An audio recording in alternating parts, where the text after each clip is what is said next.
The Newsround on Off the Ball with Gillette. Put your best face forward with our new and improved razors. This is News Talk. Hi there, great to have you along on this very sunny Tuesday evening, certainly in Dublin anyway. I presume it's sunny all around the country. I haven't looked, but I hope it is wherever you are. It's all about Group F today in the Euros. Portugal, Hungary has just gone full time.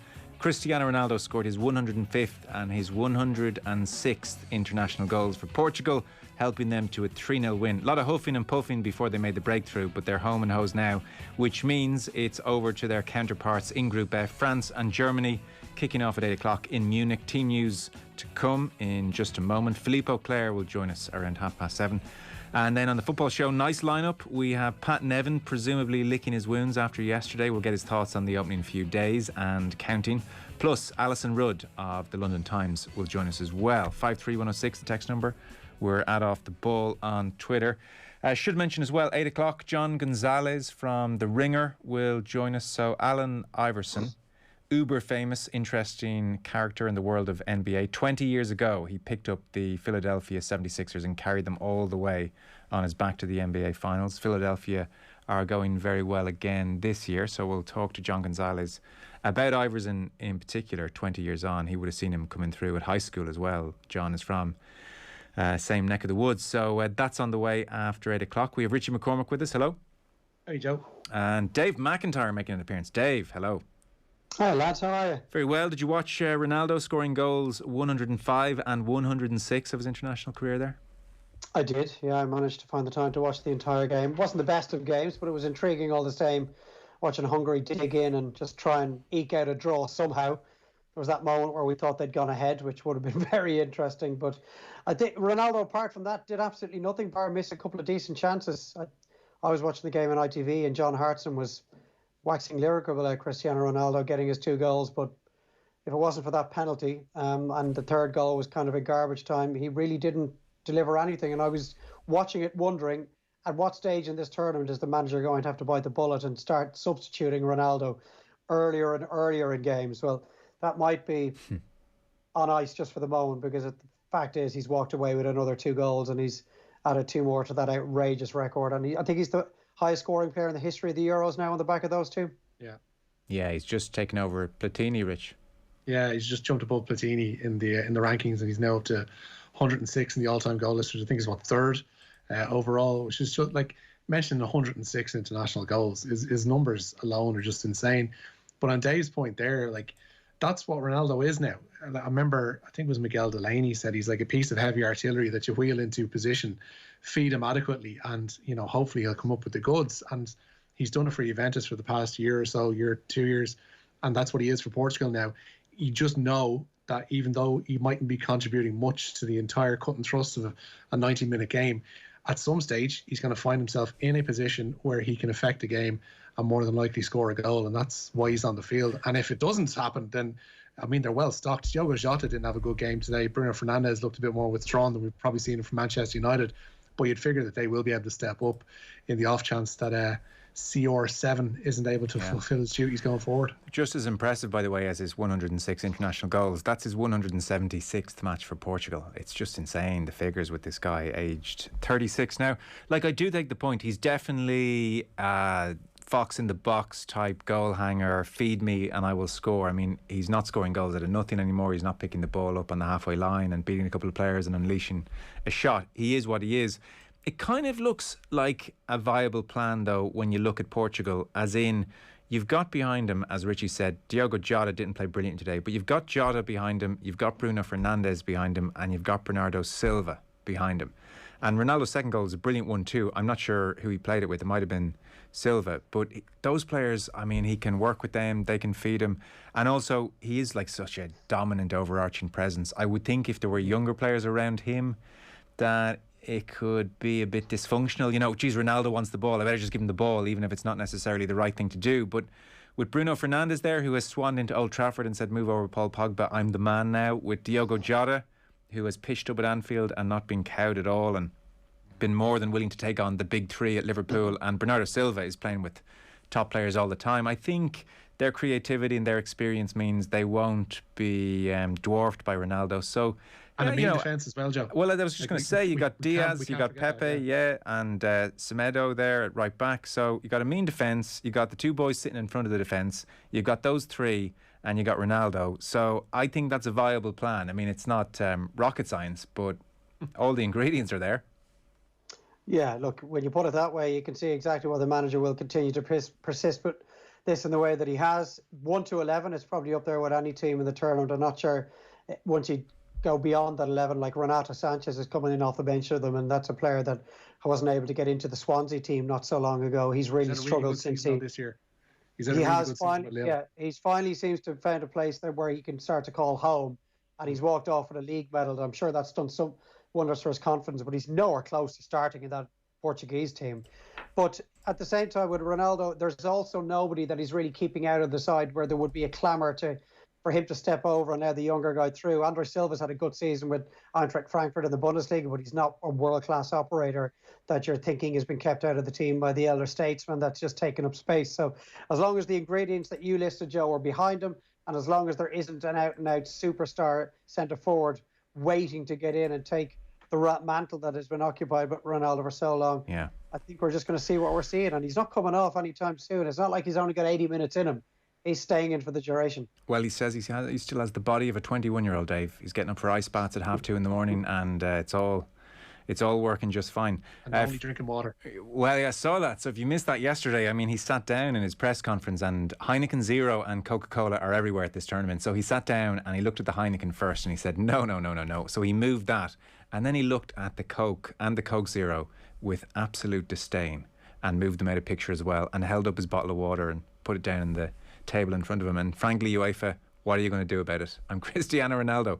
The French team is in. I mean, they have a pretty simple plan as well, and it's simple but brilliant. So Lloris in goal. Rich, I'll get you to give Germany in a sec, but Lloris is in goal. They have a back four of Pavard, Varane, and Kimpembe and Hernandez. So that's the back four. There are a few question marks over that. Varane hasn't had an amazing season, but that's the back four. And then the plan just gets very simple. Adrian Rabiot of Juventus runs around solid, gives the ball to whoever needs the ball, does his fair share of work. And then it gets just uber impressive, Dave, and uber simple. Kante, sit there, do your thing. Pogba, do your thing as well. And that effectively amounts to whacking the ball up to a front three of, on one side, Mbappe, on the other side, Griezmann, and through the middle, Benzema. Yeah, there's a lot of firepower there, isn't there? Oh, my God. And even when, I suggested that maybe there wasn't a huge amount of depth to the Portuguese squad once you take maybe their best 11 or 12 out of it. The French on the bench tonight have Lamar, Giroud, Dembele, Tolisso, Luca Dean, Kingsley Coman, Ben Yedder. It's just outrageous, the strength and depth that they have. And it's not so long ago that it was very clear to us that Karim Benzema's international career was over, and here he is starting the first game against the Germans in Munich at the Allianz Arena. So that is quite a development over the last couple of months. And obviously there was this talk during the week of a little bit of a spat between Kylian Mbappe and Olivier Giroud. Giroud is probably the man most likely to be impeded in terms of getting minutes by the return of Karim Benzema. But ultimately, if it turns around and that they've won for the second time in the last 21 years, a World Cup and a European Championship back-to-back, Didier Deschamps leading them in all four, I don't think anyone's going to complain too much about the presence of Benzema, particularly if he delivers a couple of goals along the way. Yeah. There is a text in from Graham. Lads, whisper it. The refereeing has been excellent. Do you know, that's a good point. It's actually been pretty good. I haven't thought about the refereeing, which is the good sign of a referee, of course. Yeah. Sorry, Richie, go ahead. Yeah, I was just going to say, there's no standout glaring problems that we've seen even today with that offside that you mentioned. I mean, it was a cut and shut offside. There was no problem with that. VAR has been used sparingly and judiciously, and any funny offsides haven't really tinkered with the flow of a game. So yeah, fair play to the lads in the middle, because so far they've done a pretty good job, which is of course the hex for them to absolutely make a hames of the rest of the tournament. Yeah, all hell going to break loose tonight in Munich. Dave, the tournament generally, Christian Eriksen aside, I suppose it's been decent fare, I think. Oh, I've absolutely loved it. I think I've watched all bar the Netherlands-Ukraine game. Richie mentioned VAR there. VAR has been like a good waiter as well, conspicuous by its absence. I can't recall one of those really lengthy delays that have really irked us over the course of the last few months in the Premier League and the Champions League, where you're just sitting around waiting for them to finally get those lines drawn or get a decision of some description made. I mean, that decision tonight, I know it was clear-cut, but it was made so quickly. I think we saw one replay. That was the end of it. We haven't had any long delays over handballs. Can't recall a referee being called across to look at the screen pitch side, unless it happened in a game that I happen to have missed. So I've absolutely loved the tournament. We've had a couple of decent games involving teams taking a point, maybe surprisingly Sweden getting one last night. And I think Ukraine were impressive enough in their defeat to the Netherlands. I thought the Czech Republic were very good once they got over that initial flurry from Scotland. And tonight we see the final two big hitters coming into play. And that result tonight is huge for Portugal, because I was thinking if Portugal don't win tonight, they could easily lose the other two games and not go through. Yeah. Most people expect Group F to provide three teams advancing to the last 16, assuming they all beat Hungary, but they were very close, Portugal, to not getting that done. And I think that would have had an effect on tonight's game. If Portugal had dropped points, I think Germany and France would have been a little more ambitious in their mindset than they might be now, because Portugal have won. France and Germany will look to ensure that they don't lose this game, and which may just take away from what potentially could have been a very, very good game. Yeah, and if you're driving home, by the way, and didn't catch the game, it's worth stating, unlike any other Euros or any other World Cup tournament, you need to let people know where the game is on and what kind of numbers of fans were there. This one was very much on in Budapest at this amazing Puskás Stadium, redeveloped, amazing stadium, and it was full capacity. It was absolutely wedged, so it was a proper home game for Hungary this evening. We'll kick off the news round. I'm sure you want the German team as well. The news round on Off the Ball and News Talk with thanks to Gillette. We don't just play the game, we change it. Gillette made it what matters. So I mentioned the French team again. If you're just joining us, it's Lloris in goal, it's Pavard, it's Varane and Kimpembe, and it's Lucas Hernandez at left back. And then Adrien Rabiot's running around midfield alongside N'Golo Kante, alongside Paul Pogba, and then the best front three of the competition take the field. Benzema through the middle, Griezmann on one side, Mbappe on the other side. Over to you, Germany. The much maligned Germany, Rich. I can't think of a tournament where Germany have come in so cold, it seems. Yeah, I think probably go back to 2002, the World Cup there, maybe even Euro 2000 as well, where people didn't really fancy them. But they have, much like France, recalled a couple of big hitters that had retired, it seemed, from international football, at least been forced into it. We'll go with their 11. Manuel Neuer starts in goal. They've got a back three of Matthias Ginter, Toni Rüdiger and Mats Hummels, with Joshua Kimmich and Robin Gosens providing the width. In midfield then we've got Toni Kroos and Ilkay Gundogan, with Thomas Müller and Kai Havertz and Serge Gnabry making up their front three. Kickoff in this one in the Allianz Arena in Munich is at 8 p.m. It's funny, even as you said there, as cold as, and the 2 years you gave were 2000 and 2002. I mean, they did more than all right in both those years, didn't they? And even I was looking back, to previous Germany-France games. 2014, Germany nearly knocked out by Algeria, and France went into that quarter-final, I think it was, as huge favourites. And then all the German cliches kicked in, and obviously they knocked France out and went on to win the World Cup. Dave, I look at that team, I can see the weaknesses in it or the question marks in it. I'm listening to the likes of Didi Hamann saying, no, this German team is not going to do anything. And also it's Jogi Löw's swan song, so it's a lame duck manager in there as well. All of these things, I'm hearing them all, I'm accepting them, and yet I just refuse to believe Germany can be as bad as everybody seems to be saying. Yeah, I heard someone say that a lot of the rhetoric around the German side is based on their last major tournament appearance, which was an appalling one at the World Cup in Russia. But that was 3 years ago now. It's more so based on what's happened in the last 12 months. I mean, they got an absolute drubbing off the Spanish. They were beaten by North Macedonia. They're the sort of results that would really have you feeling that there's something up with Germany, and maybe they've finally grown tired of the presence of Jogi Löw in the dugout. But the 11 he's picked tonight, that's a phenomenal starting 11. Yeah. I mean, Serge Gnabry has 16 goals and 22 appearances for Germany. He just loves playing international football. They've got Champions League winners tucked in behind him. They've got massive amounts of experience. They've got Kai Havertz, who's just finished the season really strongly for Germany and for Chelsea, and he's got a Champions League winners medal. Would it surprise you if they won this tournament in the end, given the ridiculous talent they have available to them? For all we said about them in the build-up, if they're holding that Henri Delaney trophy at the end, who's going to be shocked? Yeah. It's so you said Jogi Löw's last game. I mean, I'm sorry if you're eating your dinner, but I just can't. It's just all I think about when I think of Jogi Löw first time is 10 years ago on the bench. He knows there's a camera on him. He knows there's a camera on him at all times. At all times. and he really gets the finger up the nose and then gorges on the content. And you just can't forget that about a man sometimes, Dave. Well, I had forgotten about it. No need. No. Straight onto YouTube after this. That's something you'd expect from me, not from you. Well, look, I see Yogi Love. It's the first thing I think, amongst other things, but that's what jumps to mind. Anyway, France, Germany on the way. Philippe Auclair will join us. Any questions for Philippe? Shout. I have a good feel for the Germany-France rivalry, but I want to ask Philippe a little bit about it. You know, growing up, we know England-France, the nature of that rivalry. Germans and the Dutch.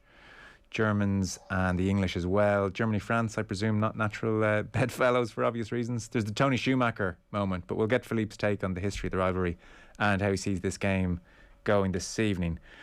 So, Rich, that is Germany-France on the way. Where else are we going? Off to Iceland. The Republic of Ireland are in friendly action this evening. They're into the second half in Lau Garldalsvoller, and it's Iceland 1, Ireland 0. Berglind Torvaldsdottir with the goal for the host there. Cork City's Ava O'Mahony made her first international start this evening for Ireland. Fans are going to return to Croke Park this Saturday for the first time in 15 months. The GAA has confirmed that 2,400 spectators can attend the meeting of Offaly and Derry. The Alliance Football League Division 3 decider will serve as a pilot event for the safe return of fans. It was already known that 3,000 will be at Sunday's Little Was Ireland National Camogie League final clash of Galway and Kilkenny. Very good. Nice to see it all coming back. Yeah, 2,400 rattling around inside an 82,000 seater stadium is going to be something. It'd be like akin to a first round Leinster football match. Yeah, almost. It's going to be like a coming to Munschool tournament whereby there's a few people in there from the school, but yeah, like just getting anybody in the gate is a positive. The fact that this game is happening at all is a bit of a nonsense, but they both wanted it to happen. They've also got fans present at it, so you just hope that everybody, as many people who want to go searching for tickets on Ticketmaster for this one, can be satisfied. I don't think it's a nonsense that this game is going ahead. But for a lot of these teams, the league is the most important thing to the likes of Offaly. They're not going to do much in the championship. This was their championship, getting up into Division 2 under John Mahon and having a chance to go into Croke Park and play for a medal in a national decider. I think it's huge for Offaly in particular. They would have been given the option not to play this. They're out in the championship against Louth 1 week later, and still they wanted to get this game played. I think it's a nonsense that the league is being shared, the opposite extreme. There's no league final taking place. That would be what I would describe as nonsensical. Yeah, but it's a league. I tend to agree, though. I think if you're Offaly, you're not going to do anything in the championship realistically. Derry, most likely the same. Like, this is your big day, hopefully in the sun. If you win a league medal, it's a medal. You don't win many of them with your county. You get to play at Croke Park. I think describing it as a nonsense is probably a bit harsh. Like, it's huge for the two teams. I accept you may not be glued to your TV in the midst of it all, but I think, for so many of the teams, the championship now is really tough. Like, even we were talking about Clare over the weekend, who once again are drawn against Kerry, and they didn't win that game against Mayo at the weekend. Like, it's so tough for so many teams. Knockout, they're going to get no second chance, no chance to go again. So I think if you get a league final as an option, you would jump at it. So we'll see how it goes the weekend. Offaly and Derry. Well, let's get John Mahon on the show, and you can Richie, you put this line of questioning to Mahon or something. I'll tune in for that. Yeah. John, it's a nonsense. Yeah, get him on Friday. I'll have no problem with that. Okay. Shamrock Rovers are going to have an extra safety net despite their tough draw in the Champions League. The Hoops must face Slovakian champion Slovan Bratislava in the first qualifying round. However, defeat will see them parachute into the third qualifying round of the new Conference League rather than the second. Bohemians and Sligo Rovers are going to be heading for Iceland on the same day. Bows have been drawn with Stjarnan in the first qualifying round of that Conference League, while Sligo will play Harfnarfjordur. Dundalk were handed the lowest ranked team in the competition, Newtown of Wales, and all those Conference League first legs will be played on July 8th. The Champions League first legs going to be played on the 2 days prior. We got confirmation today of the Pro 16, but it has changed its name. They've rebadged it. The tournament organisers confirming that the new rugby competition will be called the United Rugby Championship. South African clubs Sharks, Stormers, Lions, Bulls, Oh My will enter the league next season alongside the teams who competed in last year's Pro 14. It'll see a return of a single standing table with quarterfinals, semi-finals and a grand final at the end of the regular campaign. Under the agreement, the South African sides will be eligible to qualify for European competitions in the 2022-23 season. Dave, this tournament really has been on life support for the vast majority of its existence. Fair or otherwise to say that, I think that would be the view of most people. So this is its best chance in a long time to really capture the imagination in some way. Yeah, look, there was a spell in the 2010s when Ospreys were strong, Scarlets were strong. We know what Connacht did in 2017, I think, was it, where they had that brilliant championship win. 16, yeah. 16, but for the most part, it's struggled. Yeah. This latest incarnation is one which I am not going to pass judgment on until I have seen it in action for at least a year, but it's radical. The reduced number of games, I hope, will allow Provinces play their internationals with a little more regularity. But look, let's come back to it in 12 months and see how things have panned out. If nothing else, I'm just grateful as a broadcaster. I mean, there has not been a rugby piece we've done here where we've talked about recent iterations of the tournament where you'll hear me stutter going the Pro 12, was that the 14, 16, the 14, 12, Magners League. So United Rugby, I'm all for. Thank God. Yeah. That's the big win from our point of view. So the UNC.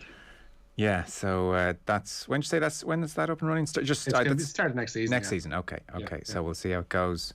Horse racing then. The Jim Bulger trained Poetic Flair claimed the St James's Palace Stakes on the opening day of Royal Ascot today.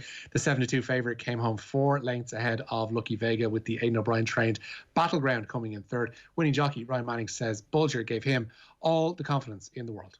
Jim was very happy to come here with him, and he told me that he actually he's never had a horse to leave the yard in as good a shape. And I set up with him the other morning as well, and I thought, that he was in as good a shape as he's been all year. So with that sort of confidence behind me, I had no worries.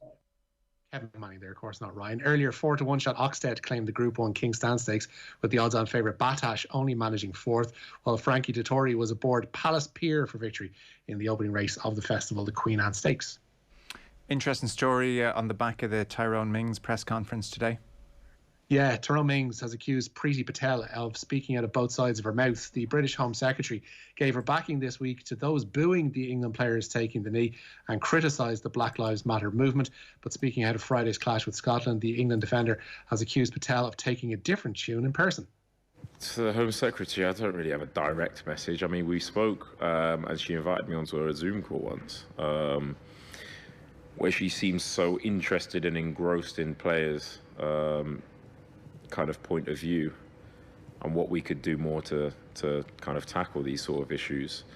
But at the same time, everybody's entitled to their own opinion, and the Home Secretary is one of many people that oppose us taking the knee or refuse to defend it. So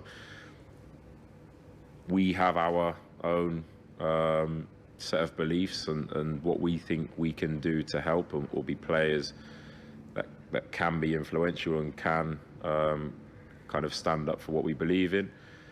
And understandably, when you have such strong beliefs, there will be opposition to that. So we spoke about it a lot. We spoke about trying to educate or trying to inform the minority who refuse to acknowledge why we're taking the knee and want to boo it. But at the same time, in Wembley, there was a hugely positive reaction to us taking the knee as well.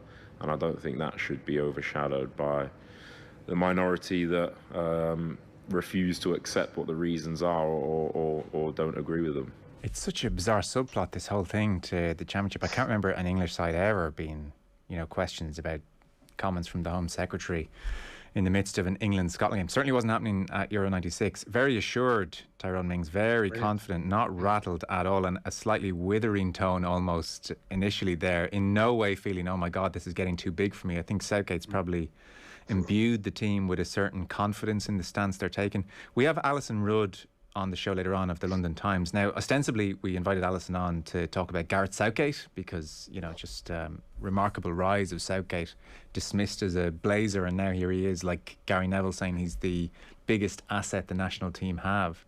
But we'll play her the Patel comments and the Mings comments and get her thoughts on that after 9 o'clock all. Very, very striking. I mean, there was a point in the Patel interview where, the interviewer kind of is trying to nail her down because she starts talking about statues and tearing down statues and got to respect her history and all the usual kind of tropes. And the interviewer says, but hang on, would you boo the players at the game? And she said, well, I wouldn't even contemplate going to a football game.